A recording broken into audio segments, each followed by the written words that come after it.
बात करेंगे हम लोग बेसिकली ट्रायंगल्स के बारे में। किसके बारे में? ट्रायंगल्स के बारे में। जैसे कि नाम सजेस्ट करता है ट्राई और एंगल्स। कभी भी हम लोग ट्राई जब सुनते हैं तो हमको दिमाग में पहले दौड़ना चाहिए कि हम 3 के बारे में बात कर रहे हैं। तो ऐसा समझिए 3 एंगल्स वाला कोई भी ज्योमेट्रिकल फिगर, ऐसा समझिए। तो क्या हो गया, हमारे पास एक इस तरह का शेप बन के आएगा जिसको हम लोग बोलते हैं ट्राई एंगल्स। अब मतलब एक ट्रायंगल में क्या क्या कंपोनेंट्स है वो देखते हैं, मतलब क्या क्या चीज़ मिलकर एक ट्रायंगल बनता है। तो सबसे पहला चीज़ है साइड, जिसको हम लोग ये कहते हैं।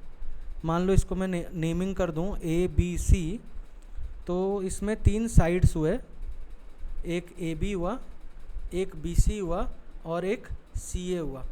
क्या मैं बोल रहा हूँ, ये साइड्स हैं। जैसे AB, ये वाला, ये लाइन एक साइड हो गया, ये एक साइड है, ये एक साइड है और ये एक साइड है। तो हमारे पास 3 इसमें साइड्स हैं, ठीक है। अब एक और ध्यान देने वाली चीज़ है, आपको हमेशा याद रखना है कि साइड्स आर ऑलवेज मेजर्ड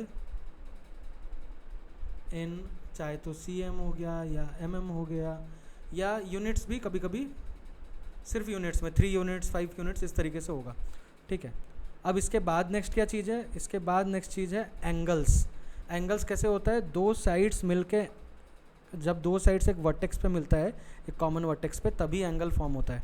तो जैसे कि ये एक एंगल हो गया। अब एंगल का नेमिंग कैसे करेंगे, जैसे अभी मान लीजिए ये एक एंगल है, तो इसका नेमिंग हो गया एंगल BCA या फिर एंगल ACB, दोनों तरीके से चलेगा। जिस पॉइंट पे या जिस वर्टेक्स पे एंगल होता है वो हमेशा बीच में होता है, ठीक है। या हम लोग ऐसा भी लिख सकते हैं एंगल C, लेकिन मैं हमेशा सजेस्ट करूँगा आप लोगों को कि 3 चीज़ लेके, 3 वर्टेक्स लेके हमेशा नेमिंग करें, क्योंकि otherwise if someone is talking about angle C तो हो सकता है वो इसको भी बोले तो गलत हो जाएगा, इसलिए ऐसा मत करिएगा। सेकेंड एंगल क्या है, सेकेंड एंगल हम लोग रेड से लेते हैं। मान लीजिए ये हो गया एंगल CAB या फिर BAC, ठीक है। अब आते हैं थर्ड एंगल के बारे में बात करते हैं। थर्ड एंगल कौन सा है, थर्ड एंगल ये वाला है, तो इसका नाम हो जाएगा ABC या फिर एंगल CBA, ठीक है, करेक्ट। तो 3 एंगल्स हो गए, 3 साइड्स हो गए। इसके अलावा 3 वर्टेक्स क्या है, या vertices A, B and C, these are the 3 vertex. अब अगर हम लोग क्लासिफिकेशन या टाइप्स ऑफ ट्राइंगल्स के बारे में बात करेंगे तो बेसिकली 2 ग्रुपिंग किया जा सकेगा। जैसे हम लोग अगर टाइप्स ऑफ ट्राइंगल्स के बारे में बात करेंगे,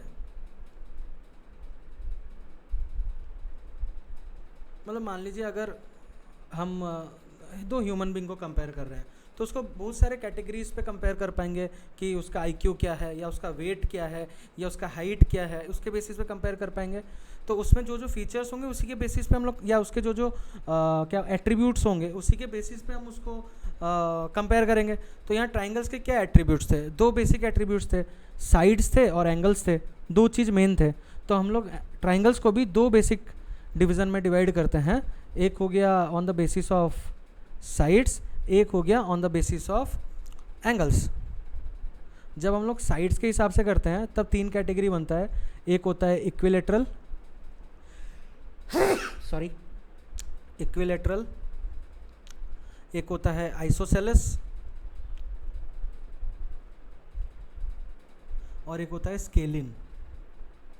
क्या मतलब है इक्विलेटरल? कैसा ट्राइंगल है, ऐसा ट्राइंगल जिसके सारे साइड्स सेम हो, जिसके सारे साइड्स सेम हो। देखो जब भी मैं साइड सेम है कह रहा हूँ तो मैं सारे साइड्स पे इक्वल नंबर ऑफ लाइंस डाल रहा हूँ।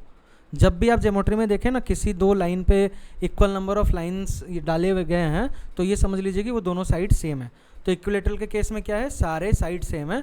और एक अमेजिंग फैक्ट है कि इसके सारे एंगल्स जो है ना वो 60-60 डिग्री होंगे, 60 degree, 60 degree and 60 degree. Isosceles के साथ क्या है, आइसोसेलेस के साथ है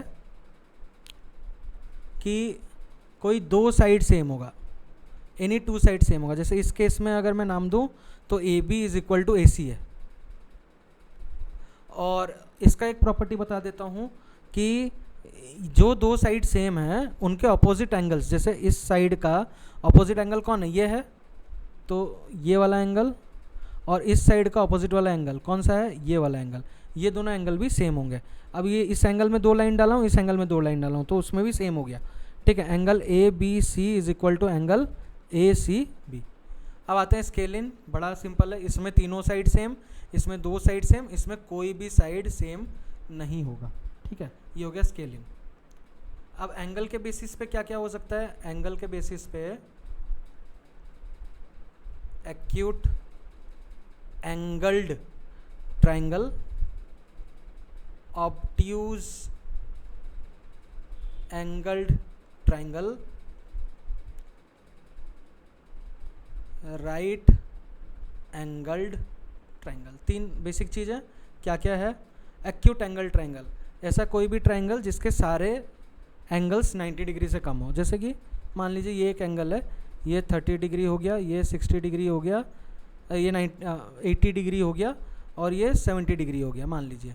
तो ये एक ऐसा ट्राइंगल है जिसके सारे एंगल्स एक्यूट है, 90 से कम है, तो ये हो गया acute angled triangle, acute angled triangle, ठीक है।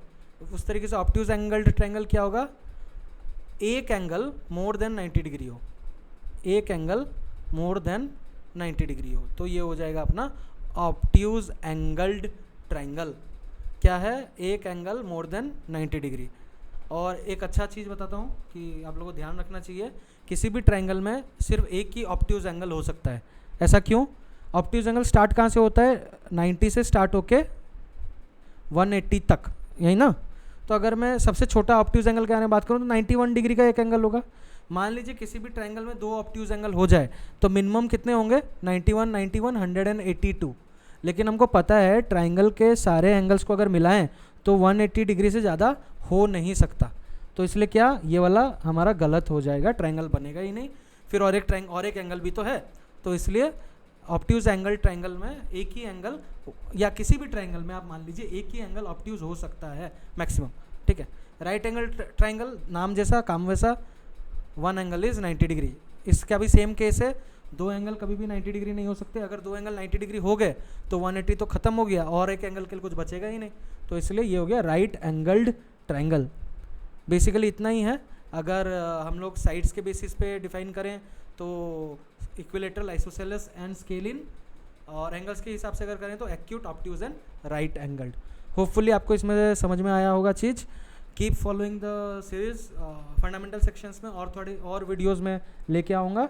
Till then bye bye, take care. Signing off Gaurav Kumar, E cube academia से।